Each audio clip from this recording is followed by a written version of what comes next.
Hello, I'm Connor Abbott, and this is my talk on ray tracing for Adreno GPUs on Turnip, which I implemented this year.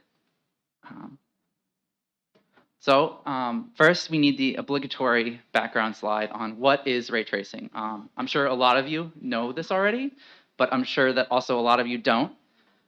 So we need to go through some of this before we can understand what I'm talking about with how this is implemented on Qualcomm and how I implemented it in Turnip. All right, so the point of all 3D graphics, the thing that we're all here for, is to estimate how much light from a light source reaches a given pixel on the camera, which is what this diagram that I stole from someone else is trying to show. The naive way of doing that is to just take a bunch of rays from the light source, bounce them everywhere, see how many hit. That's totally impractical. So the first order approximation, the thing that's actually usable is to work backwards from the light source from the camera. So we shoot a ray from the camera backwards, see what it intersects, and then keep going and going, doing secondary rays until we hit the light source. This is taken up pretty a while ago for non-real-time use cases, but recently it's become possible to do this sort of more accurate model with real-time use cases by accelerating on the GPU. This is like your standard, the pseudocode of that. This is this sort of idea in pseudocode. The thing to note here is that you have to loop over each pixel and each object, which is going to be impractical for real-world use cases, but it's also very flexible. We can define an object in shader code. As long as you know how to intersect it with the ray, then we can draw it. All right, so now let's talk about some of the problems with this and how this actually works in real-world APIs like Vulkan ray tracing. So real-world ray tracers use what's called an acceleration structure to speed up that intersection, that double loop, by basically quickly skipping irrelevant parts of the scene to quickly find the actual object that that ray intersects with. So this is what the pseudocode looks like with an acceleration structure. We only build the acceleration structure once per frame, and then we query it for each intersection that we want to find. The acceleration structure is only going to intersect some of the objects. For others, it's going to know that it's not even possible to hit it and skip them. In Vulkan, this acceleration structure is going to be another descriptor. It's just going to be like your sample or your texture or whatever. There's just a different type of descriptor that is the acceleration structure. There are many kinds of acceleration structures, but the one that I'm going to talk about, the one that every GPU vendor actually uses, is called the VBH tree, or Bounding Volume Hierachy tree. And that looks a bit like this.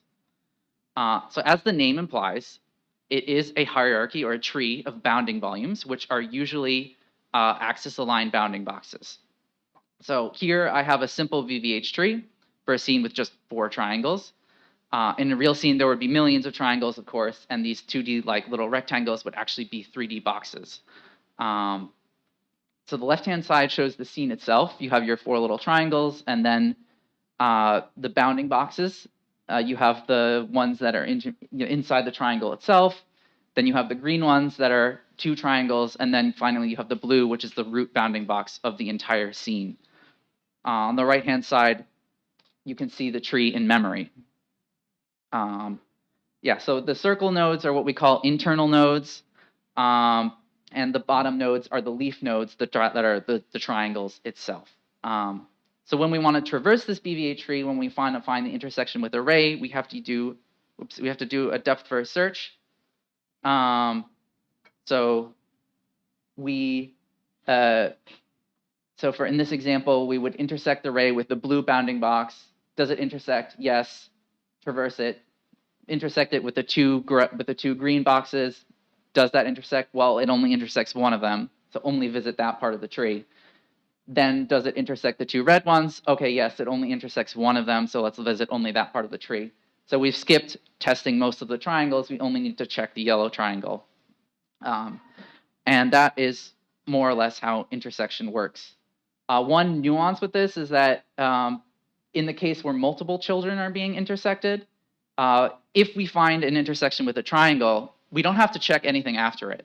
We don't need to check anything geometry that's behind the triangle. So we want to intersect the closest child first so that we have the best chance of finding an early intersection so that we can then not like visit the rest of this. And I'll come back to this later. All right. There's one more thing to say about acceleration structures because that's not complex enough already. Vulkan makes it even more complex. So real scenes contain both some static geometry, like this table, and dynamic geometry, like this cup that I'm moving around. And rebuilding the whole acceleration structure for each frame would be kind of expensive and not really necessary. So in Vulkan, we split the acceleration structure into what's called the top level and the bottom level acceleration structures. The top level structure contains the whole scene, everything. And then the objects that are at the leaf nodes of that top level acceleration structure are instances of objects. The bottom level acceleration structure contains the object itself. So it would contain like this table or this cup or something like that. And the instances consists of a pointer to the bottom level structure and a transformation matrix that sort of places that object in the scene. So when I want to rebuild the acceleration structure for the next frame, I just change this transformation matrix when I move the cup around, rebuild just the top level structure. Each ray intersection has to walk the top level structure, apply the transformation, and then walk the bottom level structure to find the actual intersection with the triangle. All right. So the second problem that we run into with our naive ray tracer from the beginning is the problem of decoherence. So when we initially send out a bunch of rays from the camera, they're all coherent. They're all roughly in the same direction. They're going to hit the same thing. And that's good for cache coherence. That's good for filling the subgroup and so on. But as we start to scatter them more and more and more, they start to decohere. They go off in sort of different directions. And this causes a lot of problems: bad cache utilization, bad utilization of the subgroups. Subgroups are going to be mostly empty, and we're not going to be running a lot of things at the same time. The solution to this that a lot of vendors use and is sort of accommodated for in Vulkan is called invocation repacking. And the idea is you have a separate shader for each type of object. And then if after all of these bounces, two different things from different subgroups hit the same object, you batch up and you reorder the execution of those shaders. So you execute everything for the merged shader. So in this example, we have two rays that are both in different subgroups. They bounce off, then they merge to hit this object. We would sort of repack them when implementing the intersection with that third object.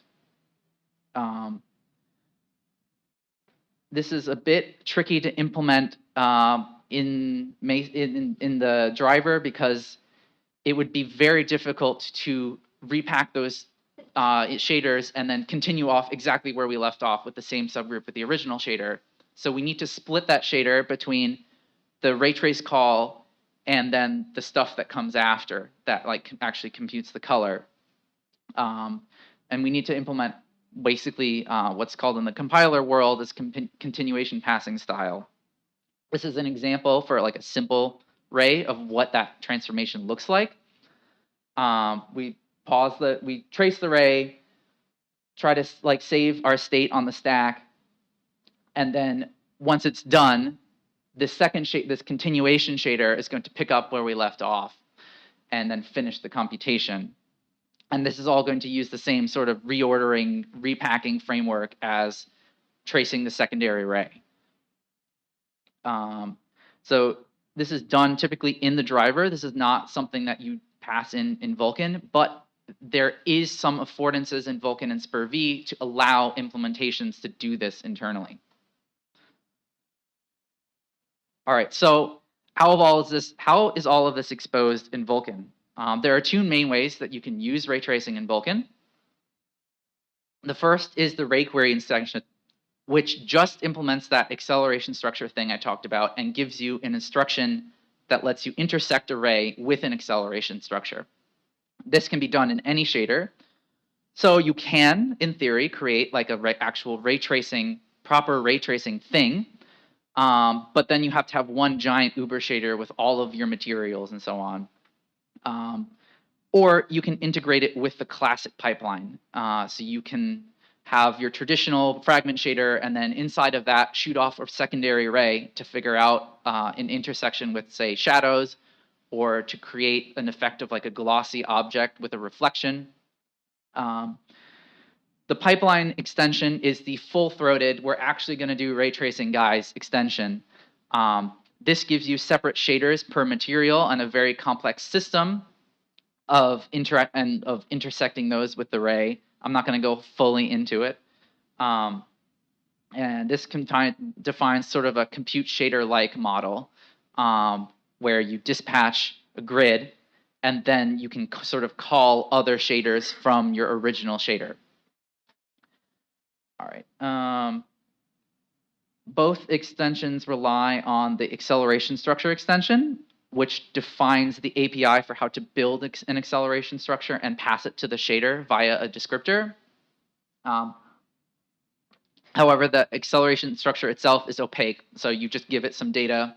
You'd say, okay, go build this acceleration structure, and then it comes back with some opaque handle. All right, so that's the theory. That is how that Vulkan ray tracing extension sort of works. How is this all implemented in hardware using Qualcomm as an example? Because that's the hardware I'm familiar with. That's the driver I work on. I'm going to give you a brief overview of what I discovered this year by reverse engineering the format of the generated acceleration structures and doing tests on the hardware and so on. All right, so what hardware blocks are involved with ray tracing on Vulkan or on Qualcomm? The first, called the RTU, or ray tracing unit, is responsible for intersecting an array with a given node in the tree. The driver has to keep track of a stack of which nodes that we visited in order to implement the depth-first search. The hardware just intersects a single node with that ray, which is sort of similar to AMD if you're familiar with that. So by itself, this is only really enough to implement ray query. There's no great way to implement pipelines on top of this. However, starting on A750, there's a new processor called the AQE, which, amongst other things, allows us to implement this whole invocation repacking thing that I talked about, and therefore implement ray tracing pipelines. However, it's not even enabled even on Qualcomm's driver, probably due to performance issues or something like that. So it's still kind of beta. And I certainly have not implemented it yet in Turnip, although I have reverse engineered it. All right, so let's talk about the RTU, the thing that I've actually implemented. The shader instruction that you use with it is relatively simple. I could figure out very quickly. It's mostly taking in the things like the ray origin, the ray direction, everything that's in the Vulkan API, giving it a node to intersect with, and then it returns, this is like the hit distance, this is ID, and so on. In order to understand it, you sort of have to look at the node format first. That is the most complicated part. That's the key. So the format of the BVH node the BVH nodes is much more complex. There are two main type of nodes: internal nodes, which I talked about earlier. Those are the ones that have children in the tree, and those contain the axis-aligned bounding box of their children. And leaf nodes, which are triangles or user-generated geometry with just a bounding box or something like that. All right, so let's talk about internal nodes, which is by far the most complicated part of all of this. So in order to fit the bounding boxes for 8 children in one 64-byte node, Qualcomm sort of had to get a bit creative here, you could say. And you can think about how they got creative in sort of one of two ways. The first way, and the way that I thought of it originally, is that the bounding box coordinates are floating point numbers where the exponent is shared between all of the bounding boxes in a given dimension. So all of the x min and max use the same exponent, all of the y min and max use the same exponent, all of the z min and max use the same exponent. The second way, which is maybe a bit more intuitive, a bit more visual, is to think of a grid in the x, y, and z directions. Those shared exponents define the scale of the grid, and then there's also a grid origin, which contains like a base offset that's added to all of the coordinates.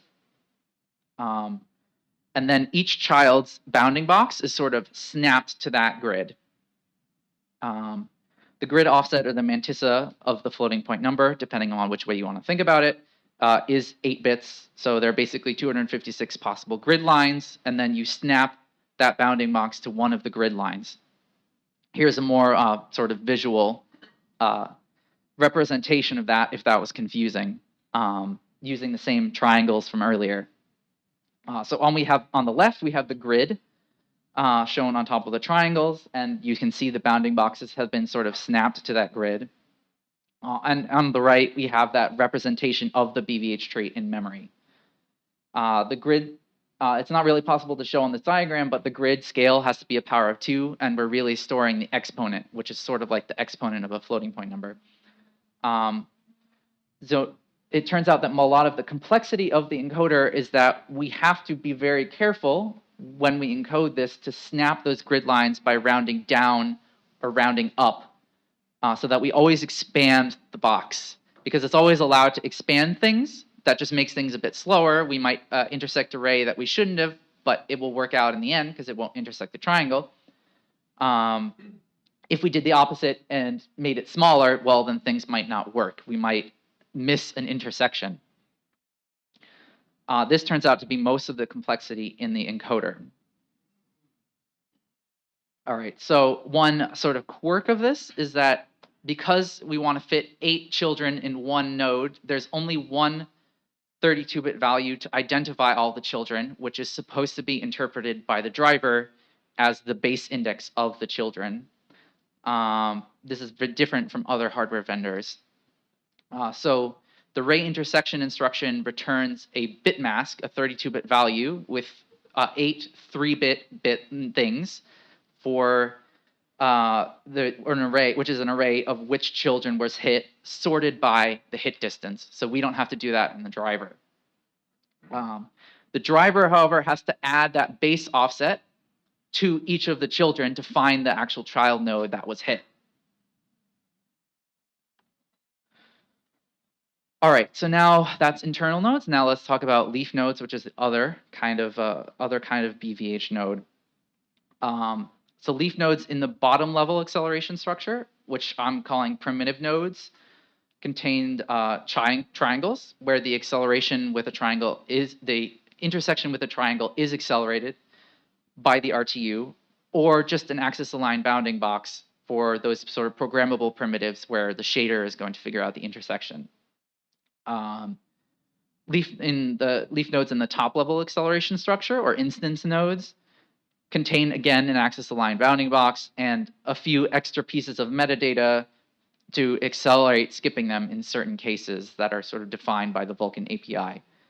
Encoding for these is relatively straightforward, except there is a super gnarly, took me forever to figure out, compressed encoding, which allows you to encode up to 4 triangles or bounding boxes in a single node.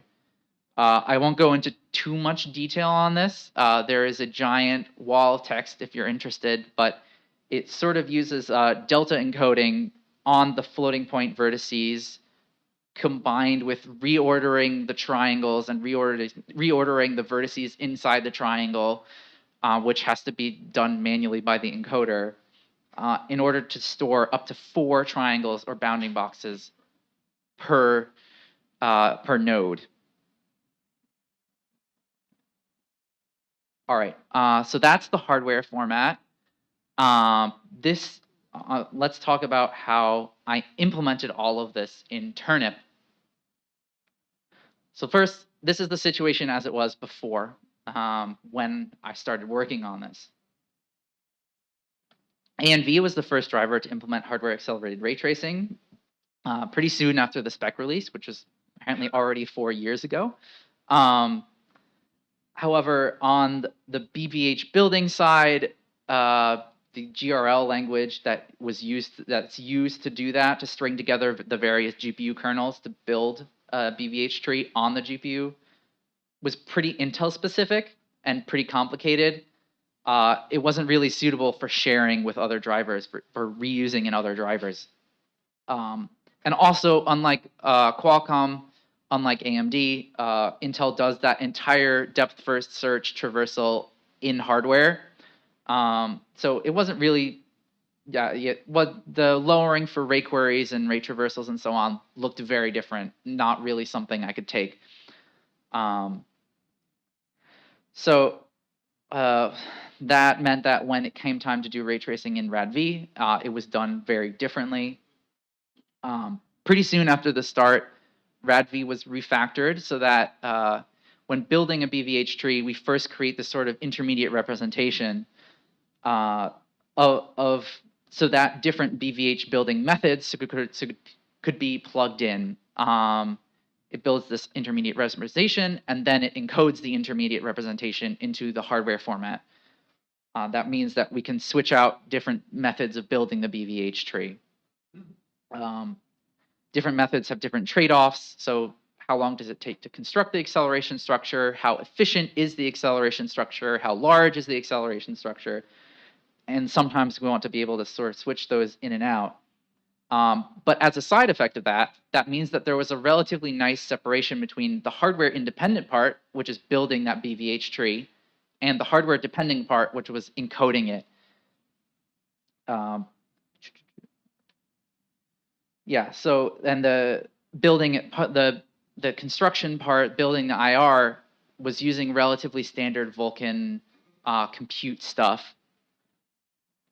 So when it came time to implement all of this in Turnip, there was really only one thing to do. However, I didn't just want to copy and paste all the code. That would be fun. That would be make it very easy. But I wanted to do better. I wanted to create a sort of generic BVH building infrastructure that other drivers, which I know there are a few who have not implemented this yet, could plug into. With Turnip as the first user and radv hopefully following. This involved a lot of copying things from radv, obviously, but also some changes like supporting different subgroup sizes, using the generic meta framework for compiling shaders instead of the very radv specific thing that radv was doing. There is a bit of a nuance that radv uses this radix library from Fuchsia that I didn't want to touch, so it doesn't use the generic framework, which I maybe need to fix later. Otherwise, yeah, but I otherwise left that unchanged for now. So let's talk about that generic framework. In order to make encoding multiple BVH trees in parallel, because we're going to be building a bunch of bottom level structures at once, encoding the BVH tree, building and encoding the BVH tree is split into multiple passes, and each pass is run in parallel over all of the trees. So this improves parallelization, reduces pipeline bubbles, but you do need to be aware of it when implementing encoding for your driver. You can't just implement like a single encode function.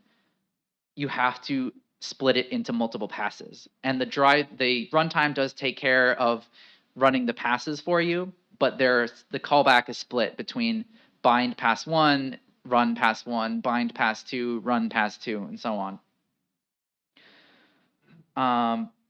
Yeah, so the one thing to note is that the driver can also choose different encoding methods. So not only do we want to pick different BVH building methods based on user hints, like make the tree as small as possible, build it as fast as possible, we also want to sometimes choose different hardware encoding things, like let's say using that compression for triangle nodes or not using the compression. This is done via encoding keys. So the driver has to provide a callback to choose which encoding key to use for each BVH tree, and then the runtime will sort things based on the key for you, and then you can pick which pipeline to use in your encoding pass based on the encoding key. All right, so the IR itself, which I took from radv, is relatively straightforward. It exists in the scratch space that the user gives us when we're building the BVH tree. And it has a header, which contains things like the size of the node, the number of nodes, and followed by a list of internal nodes, and then a list of leaf nodes, and then a list of internal nodes. The internal nodes are pretty much the leaf nodes are pretty much what the same data that the user specified in the Vulcan API. The internal nodes just have a list of 2 children, and it's the job of the encoder to then collapse down that tree if you have more children, like 4 for AMD or 8 for Qualcomm. All right, so radv used a few driver-specific hacks for functionality that arguably should be in the Vulcan spec, but isn't currently. Thankfully, none of these were too difficult to implement in Turnip, but we need to have callbacks for what is essentially a Vulcan extension. In the VK device struct. We have command fill buffer can't take a device address, but the scratch buffer, the user only gives us an address for that. So we have to have an extension to call command fill buffer with a device address. We have this little thing that lets you write immediate data from the command processor, which we use to fill the header and then read it from the shader. We have non-aligned dispatches where you just specify a number of work items and then the last work group can be only partially full, just like in OpenCL. All of these arguably could or should be Vulkan extensions, but for now, we're implementing this via sort of a backdoor in the generic Mesa framework. All right, so one final caveat that I put in, probably because Alyssa would yell at me if I didn't. These various algorithms, in order to work effectively, they need some sort of guarantee of forward progress because they have multiple work groups that kind of communicate with each other. And it's not really possible to efficiently implement building without this. This is also something that arguably could or should be a Vulkan extension.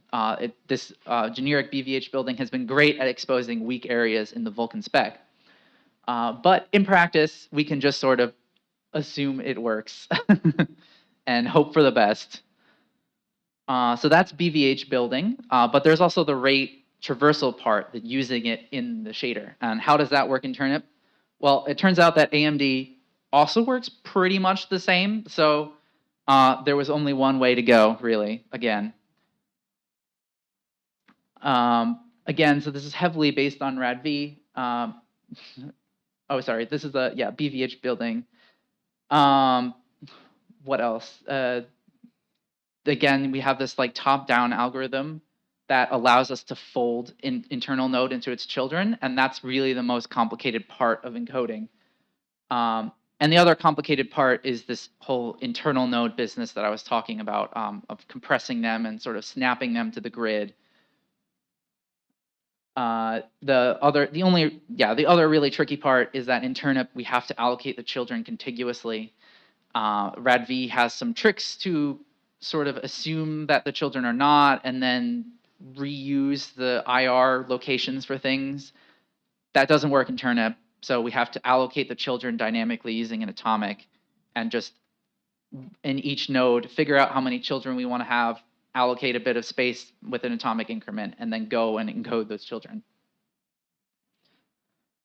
All right, so that's building the BVH tree. Traversal, also copying and pasting from radv, my favorite thing to do. All right, this is a absolutely terrifying pile of NUR builder to implement that loop in order to do the depth first search that I was talking about. This really should be OpenCL code because we should be writing it in C. But I think the framework to build all of that isn't quite mature yet. It sort of works, but I would rather copy the stuff from radv, implement that, and figure out how it works, and then maybe later go and rewrite it properly. This pass has to rewrite this opaque ray query ext structure that defines the result of a partial traversal, turn it into a concrete Turnip-specific struct, and it has to keep a stack of the ancestors. Just like radv, we keep track of only a limited stack of ancestors, and if we overflow that stack, we overwrite the oldest ancestor, and then when we go back up to visit it, we have to find it again and then re-intersect it. Hopefully this happens rarely. There is a bit of a difference that because of this whole array of children thing, there's a different layout of the stack due to the different way that the hardware instruction outputs the list of children to be intersected. All right, so that is the extension that is the Turnip as it exists currently. In terms of future work, well, I have to get it merged first, really. Have a bunch of comments to go over. We just finally landed the last blocker, which was int64 support in Turnip. So now it's finally ready to be merged. Maybe we need to do more performance tuning, and we need to support accelerated updating of VBH trees. There is a thing in the Vulcan spec to allow you to simply re-encode the leaf nodes and then rebuild the tree without having to redecide where all of the structure of the tree, which we haven't implemented yet. We need to support that compression, which is going to be a super fun project, given that even on the blob, it's not even implemented except on the CPU. So trying to implement on the GPU will probably be fun. We need to take a look at the AQE. I've reverse engineered how it works, but I have not implemented it yet in Turnip, so that we can do the ray tracing pipeline extension and get full featured actual ray tracing. This is the code if you want to look it up later. And for radv, can please someone else port it to use the generic thing, because I cannot do that yet. Did he? Okay, cool. All right, and that's it. So,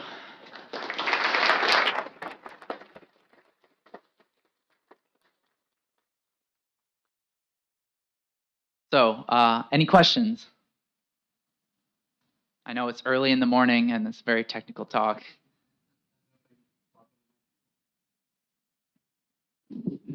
So I'm not sure if this is really a question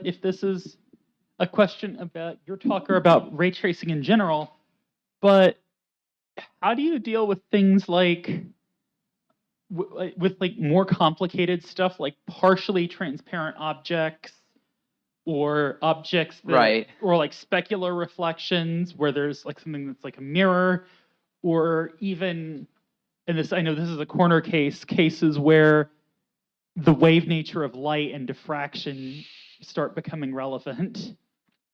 I'm not an expert in the wave nature of light and diffraction. I'm not sure I can answer that part. In terms of partially opaque objects, there is a notion of a opaque versus partially transparent triangle. And so part of the reason that traversal is not so simple is that you can have a shader that looks at an intersection with a given triangle and returns, I want to keep this versus I don't want to keep this. That way you can look at a texture and say, oh, for this like tree or something, this part is like opaque, this part is not opaque. There isn't any affordance currently, I think, for like multiple intersections, but what you can do is if something's partially transparent, you can return a color and then trace another ray again, like with a higher minimum distance, and then find the next thing. The what?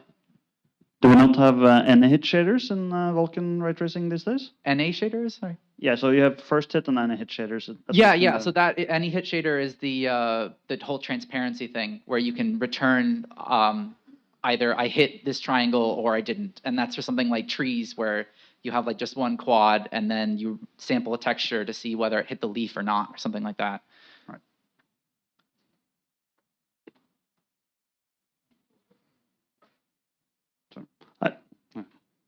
Sorry. There one thing for the transparency, it's a bit more complex than that. Like you, for the shader, like any hit and stuff, I don't remember the exact name, but you are not guaranteed to get your intersection in order. So like you still have to do some kind of all order independent transparency, or like do something clever with like multiple ray tracing. Like it doesn't work for transparent, actually like partially transparent things. It only works for cases where it's either opaque or not, but over the triangle, like parts of the triangle are opaque, parts are not, something like that. And just like answering the previous one, like for the reflections and specular, it's kind of like naturally for the ray tracing, like there is no complex situation there. I have a couple of questions for the talk. Like, what's the first of all, how does performance compare with the official driver? And second question is, how do I try this stuff? Like, what hardware do I need to have? So as for the proprietary driver, I need to actually retest that. When I tested it, it was pretty bad. But then Mark told me, hey, the driver does some like performance management thing that we weren't doing in Turnip.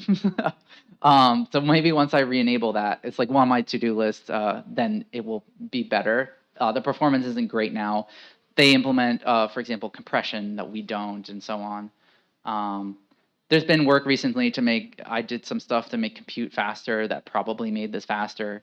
But yeah, that's another thing I need to go back and look into. What was the second question? Sorry. What hardware? So it's A740, which again, Qualcomm kind of messed up the names. It's a bit harder to say, but the generation of hardware that's in the Qualcomm laptops has just the ray tracing unit. The generation after that, which is the latest like smartphone generation, has also the AQE, but then it's not really enabled. So yeah, it's like the last two generations, A740 and A750, have this accelerated ray tracing. Is there like a list of like, okay, this is the cheapest one that I can get to play with it? Get one of the laptops that came out, the X1E laptops. Thank you. Yeah, I have a detailed question about the encoding. Sure. The exponent, is that relative to the previous levels, or is that like kind of freestanding? It's freestanding. It's an absolute exponent. It's actually, in fact, the same exact encoding as your standard IEEE exponent, which I take advantage of to just pull the exponent from the number and then put it back in there. Right. That seems very wasteful to me, because you have, if the exponent isn't smaller, for each level isn't smaller than the previous one, then you will encode stuff that is outside of the current level. Yeah. Well, I guess it's a trade-off of like encoding versus, and also because each the instruction doesn't have any context of what's come before it. It's only intersecting one node at a time, so it doesn't know like what was the size of the previous level. You would have to pass that into the instruction and everything. I don't know. Maybe they'll think of that in the next gen.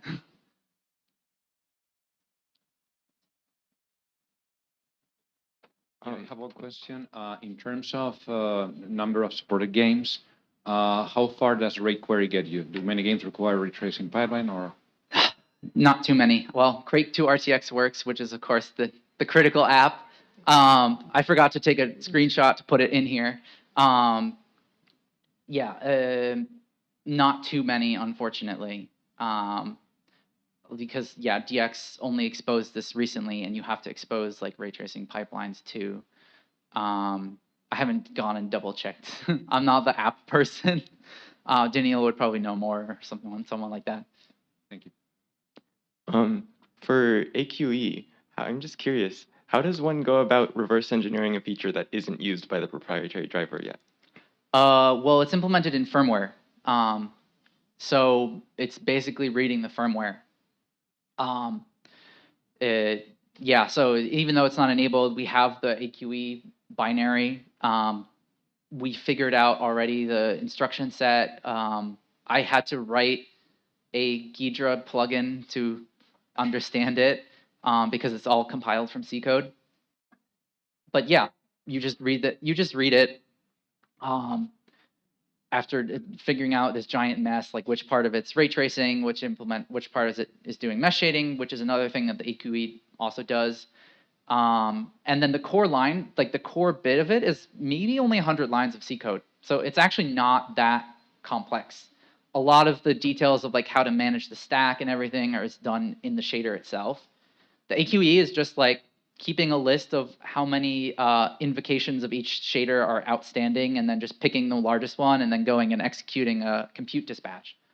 So it's not like that terribly complicated, actually. How do you reverse engineer a compressed format? Is it a standard compression, or do you have to somehow figure out how they're compressing it? Pain. Just lots and lots of like throwing things at the encoder, seeing what changes, starting to crawl yourself out of the dark hole. Like, oh, if I change this, I had a lot of hacks to like change a single bit in the floating point number and then see what changed and so on. And then, yeah, sometimes it decides to encode it differently, and then you're like, whoa, everything changed. Let me back up, which turned out to be due to the vertex and triangle reordering thing. So yeah, it's just a lot of like staring at things and like slowly figuring out, oh, this part is what encodes this floating point number. This part encodes that number. Oh, all of a sudden it changed. There must be some bit that controls where it is. Let me look at this other bit that changed as soon as everything changed. Yeah, I don't know. It's a dark art. You're a legend. So I noticed you mentioned forward progress guarantees. I think do Qualcomm GPUs actually provide those guarantees? Because I've heard that quite a few GPUs actually don't. As I said earlier, in practice, just assume it works. And hope you don't get a bug report. Yes, I think it does. I'm pretty sure that it does. That it does work. Hi, I have a question about the BVH building. So one of the things that is interesting about this problem is that BVH building, you don't have all the information up front, is what I'm guessing. Like you only get some geometry, you build a BVH, you get more geometry, you update it. Is that? So you get the whole geometry, even if you're updating it and stuff. So you know the entire object and whatnot. The updating thing is just like, let's provide an entirely new set of data. So you could just rebuild the tree, but we're going to promise that it matches the same layout as the previous thing. So if you want to go and use the previous tree, then you can just rebuild. Then you can just rebuild the nodes and not have redo the encoding and not have to like build the tree again. Yeah, so we do have like a relatively good view of everything when we build the tree.